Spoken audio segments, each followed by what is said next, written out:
Tem boa notícia chegando e chegando na hora certa. O Neymar fez o primeiro treino integral com o restante do grupo nesse domingo, lá no CT do Columbia Park. Até então, você deve saber, o Neymar só participava de parte do aquecimento, ou fazia ali parte do trabalho com bola no bobinho ali, na rodinha com os jogadores, só ativação e já ia pro treino separado dos outros jogadores. Só que o Ancelotti mandou a letra. O Neymar no domingo treinaria junto com o restante do grupo e estaria à disposição para o jogo contra a Escócia na quarta-feira às 19 horas. Aí a gente tem que lembrar, o Neymar não entra em campo há mais de um mês. Então assim, é um retorno que precisa ser visto com muita cautela. Por quê, meu amigo? Pode ser que o Neymar esteja disponível contra a Escócia e sequer entre em campo.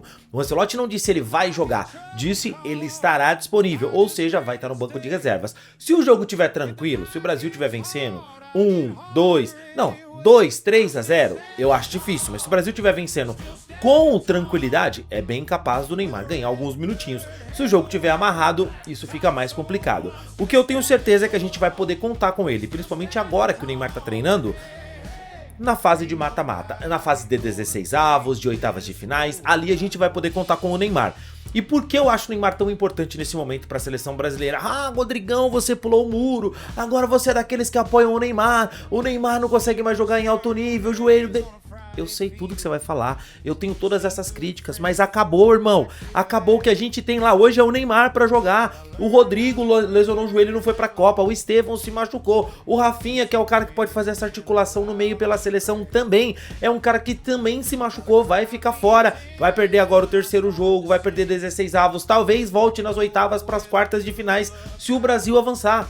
Então não adianta ficar pensando, ah, mas isso, mais aquilo. A realidade, ela é dura, paizão. A realidade é, hoje, a gente tem que torcer pro Neymar tá pronto. E eu tô no time do Neymar. Pode montar um ataque hoje com Lula e Bolsonaro que eu vou torcer. Pode montar um ataque com Dilma e com Temer que eu vou torcer. Eu não tô nem aí, agora é Brasil, irmão. Quem tiver lá eu vou torcer pra ajudar muito. Se entrar o Igor Thiago no ataque com o Neymar, eu vou torcer pra cada um fazer um hat-trick. Acabou a conversa, entende? Então assim... é torcer pro Neymar se recuperar, pra ele tá bem, porque nesse mata-mata a gente vai precisar de um jogador com a criatividade dele. Ah, mas só dá pra contar com o Neymar 10, 15, 30 minutos. Eu aceito, entendeu? É melhor do que não ter nada nesses 10, 20, 30 minutos. Obviamente, a grande esperança da seleção não é o Neymar, é o Vinícius Júnior, que tá jogando bem, que tem chamado responsabilidade, é o Bruno Guimarães, que tá bem, o Paquetá, que tá bem, entende? São esses jogadores hoje que vão ter que fazer a diferença pela seleção. É o Hendrick, que é um touro, é um cavalo de qualidade, de força. Então assim, tem que torcer pra esses caras estarem bem. E pro Neymar chegar e se somar a eles, entende? Pela experiência, pelo nome, pela rodagem e pela qualidade também que o Neymar tem, é torcer pra isso. Pra que nesses dias que ele tenha de treino com o grupo, ele consiga se recuperar e realmente ele entregue no nível que a gente precisa do Neymar na seleção. Mas não se preocupa, que hoje eu não vou ficar focado em falar de Neymar e nem só de seleção. A gente vai falar de Rui Costa, demitido do São Paulo. É, meu amigo, pro São Paulino de coração, isso foi uma baita de uma notícia. O Neto, que pode estar de saída do Botafogo, o Doku, que tá enfrentando polêmica no nascimento do filho, e a Bélgica joga agora contra o Irã. É, meus amigos, tem muita coisa acontecendo, tem mercado da bola, e a gente vai falar disso e muito mais. Mas antes, eu quero te pedir uma gentileza.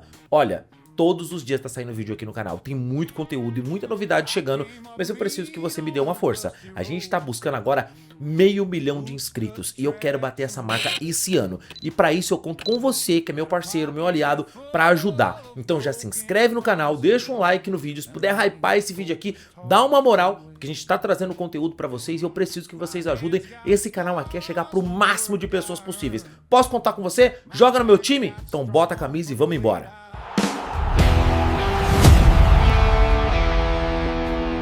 Irmão, e essa polêmica envolvendo o Doku, lá da Bélgica? Pois é, ele revelou que ele pretende deixar a concentração da seleção se o nascimento do filho bater na reta decisiva da Copa do Mundo que a Bélgica esteja. A esposa dele, a Shirin, ela tem previsão de parto pro início de julho, bem no período ali que a Bélgica pode estar disputando mata-mata, mas não sei não, do jeito que tá tomando sufoco pro Irã, é bem capaz da coisa não ser assim.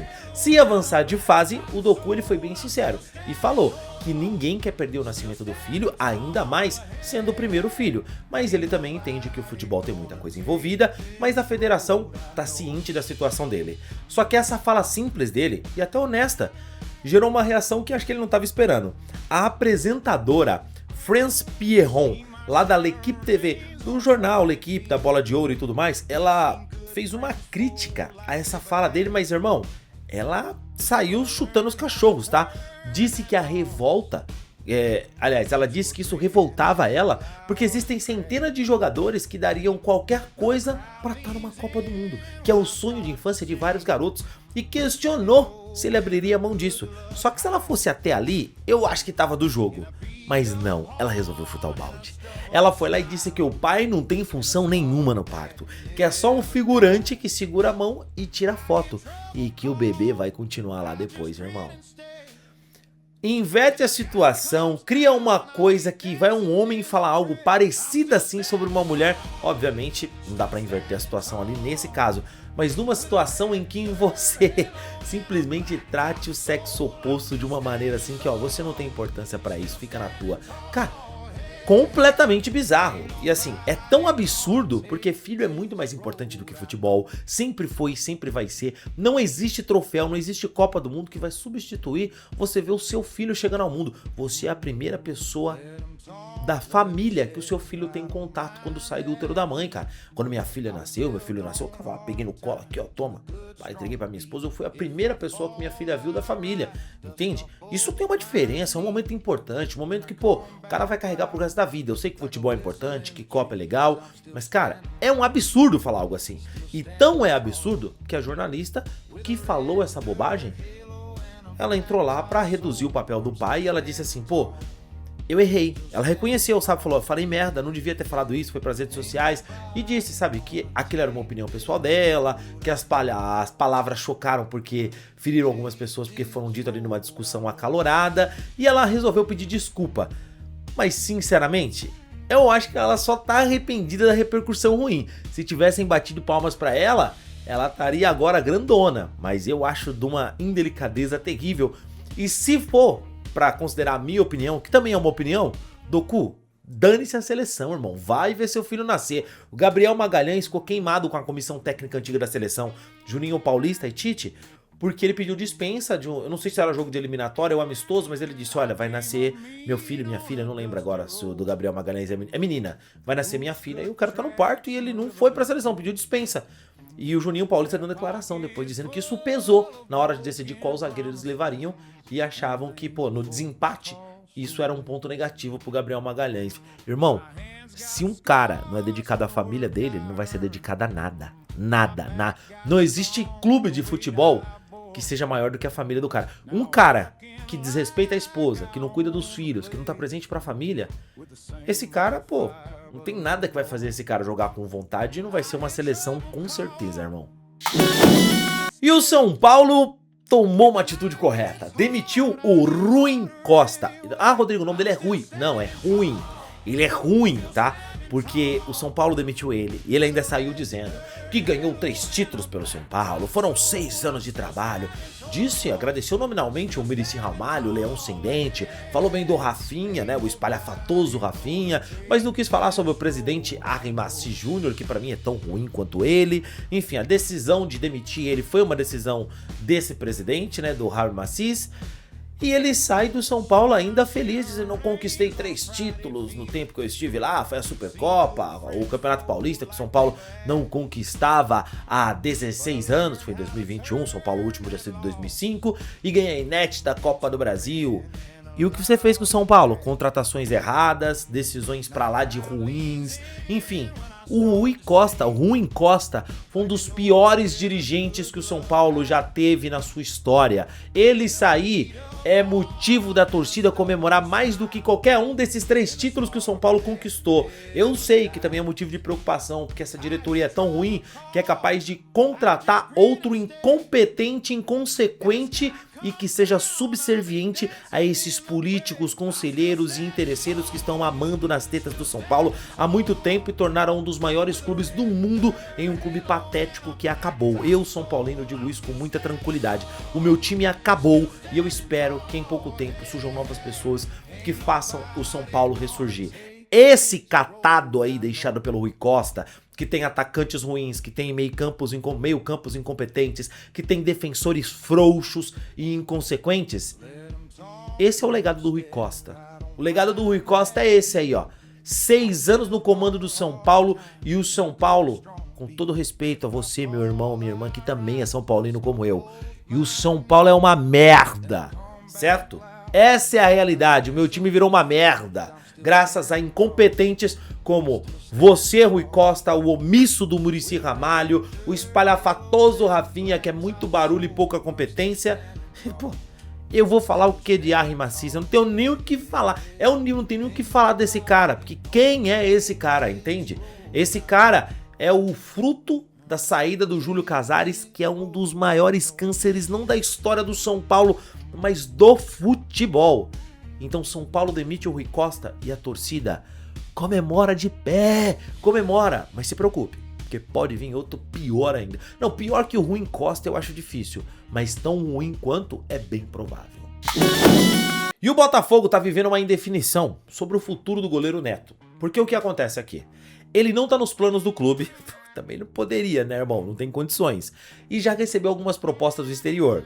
Aí não dá pra entender o exterior também, certo? Mas o que acontece é que a saída dele não depende só da vontade do clube.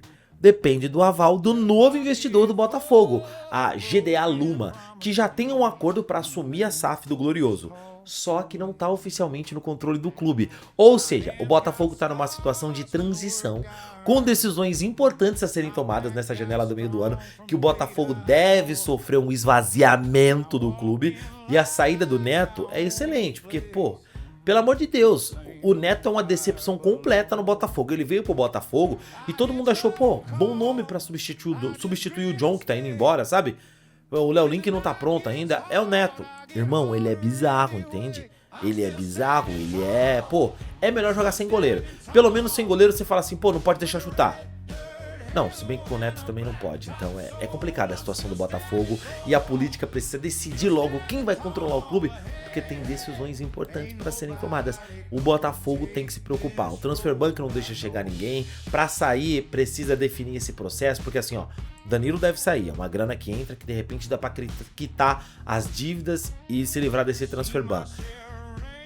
Tem outros jogadores que podem ser negociados. A situação do Botafogo é complicada, irmão. A situação do Botafogo... Eu não sei o que vai ser o Botafogo do segundo semestre. Juro pra você, eu não sei. Tem um primeiro semestre até surpreendente pelo esvaziamento, pela fuga de alguns jogadores. Mas o que vai ser no Botafogo agora, irmão, sabe? Pô, a gente já viu o Botafogo perder jogadores. Marlon, Alexander Barbosa, Savarino. A gente sabe que o Danilo... Irmão, a coisa é séria no Glorioso. A coisa é séria. Ó, e o Cruzeiro quer reforçar o ataque agora pro segundo semestre, precisa disso. E segundo a Itatiaia, tem 4 nomes no radar do Botafogo e de 3 gringos, viu? O primeiro é o Gabriel Peck, do Los Angeles Galaxy, eu já falei com vocês aqui sobre ele. O clube norte-americano quer 10 milhões de dólares pelo atacante e as negociações seguem em andamento. Mas enquanto o negócio não é fechado, o Cruzeiro já tá garimpando outras opções no mercado. Aí eu vou falar pra vocês quem são. Tem o uruguaio, aquele Brian Rodrigues, que joga no América do México. Tem o argentino, o Maher Carrizo, que joga no Ajax. E o português Fábio Vieira, que joga no Arsenal, mas ele não tá lá no Arsenal. Ele tem contrato com o Arsenal, mas ele jogou a última temporada emprestado pro Hamburgo. São 4 nomes de 3 continentes diferentes e o Cruzeiro claramente não quer depender só do PEC. Se a negociação não andar com o LA Galaxy, tem o plano B, C, o D para resolver o ataque. E o Cruzeiro quer jogadores que vão chegar e resolver o problema, porque no segundo semestre agora é fase decisiva. Não dá pra ter jogador ruim no elenco. Jogador ruim no elenco, você olha pro banco, uma hora você vai precisar dele. Tem que trazer cara pra compor o elenco que tenha qualidade. Jogador ruim é só prejuízo. E o Cruzeiro sabe que tem um monte de jogador lá que não é ruim, mas não é decisivo, que sentiu que ia jogar no Cruzeiro. Não é igual jogar em qualquer clube da Turquia, em qualquer clube da Europa desconhecido, não. Jogar no Cruzeiro é jogar no Cruzeiro, paizão. Tem que ter responsabilidade, tem que saber o peso da camisa. O rapaziada taca pão de queijo duro na cabeça, o negócio fica duro. Tem que jogar a bola, tem que jogar lá pelota, irmão. Ó, e não é só o Cruzeiro que tá se preparando para se reforçar nesse segundo semestre, até porque o Barcelona quer começar a próxima temporada com o pé direito. Todo mundo já sabe do interesse no Julián Álvares, fizeram propostas, viraram piada, e para piorar, o Real Madrid foi e ofereceu 150 milhões de euros, 50 milhões de euros a mais do que o Barcelona, e também viu o Atlético de Madrid recusar. E muita gente acha que esse foi um movimento do Real só pra com o Barcelona, entende? Então, o que acontece? O clube agora tem que trabalhar com algumas alternativas, e o Barça tem 3 caras na mira. O Benjamin Sesko, do Manchester United, e aqui eu acho que é a melhor opção, mas também não vai ser fácil. Tem também o Guy Sarri, que aí seria uma opção lá do Guy Sarri, né, lá do Borussia Dortmund. E tem também o Eta Eyong, do Levante. E aqui, assim, é um bom jogador, eu acho que, pô, é o mais fácil e também não vai ser barato, mas acho que é o mais fácil. E, cara, pô, é uma boa opção pro Barcelona, tá, mano? Esse moleque tem jogado muito, tem se mostrado muito bom. O Barça precisa de um substituto pro Lewandowski. O Julián Álvares não deve ser o cara que o Barcelona vai conseguir contratar, isso tá bem claro. Eu acho que assim, ou o Barcelona vai com tudo pra cima do Sesko pra tirar ele do United, ou vai com força pra cima do Eta Eyong, com um projeto e acredita no cara também, que pode ser que ele vá sentir o peso da camisa do Barcelona, e isso tem uma diferença. Quem eu acho que não sentiria, que chegaria e jogaria, é o Sesko, mas também é um pouco diferente. O Barça vai ter essas opções, acho melhor já desfocar do Julián Álvares, porque não vai ter bala pra pagar o que o Atlético quer, que o Atlético quer a multa. E também, vamos ser sinceros, eu também não acho que vale a pena apostar tudo no Julián Álvares. O Barça de repente dá pra gastar menos dinheiro, contratar um outro jogador tão interessante quanto, o Julián é muito craque, todo mundo sabe disso, mas contratar um outro bom jogador e aí reforçar algumas posições ali que o Barça também precisa pensar, viu? Rafinha sofrendo com muitas lesões, na última temporada atrapalhou bastante, o Yamal teve lesões, então de repente é mais interessante você se reforçar com mais algumas opções. Trouxe o Gordon, do que pensar só em trazer, não, vamos trazer um 9 picas, não acho que é a melhor opção. Olha, tem notícia pro Timão, viu? Segundo o jornalista turco, Iagzis Saboncuoglu, acho que é Saboncuoglu, acho que é assim que se pronuncia o nome dele, o meia André do Corinthians, ele entrou na mira do Fenerbahçe.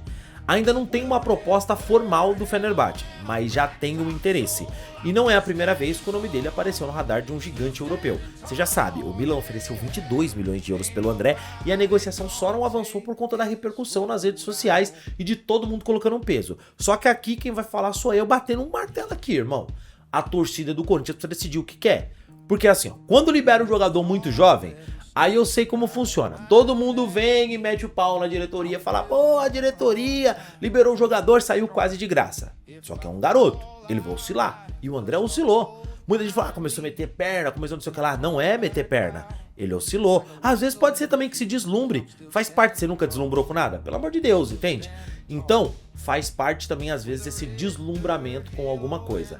O que acontece é que o André, ele oscilou e muita gente começou a detonar o garoto. A gente tinha que ter aceitado a proposta do Milan, e eu também acho que devia ter aceitado, mas nem é por isso.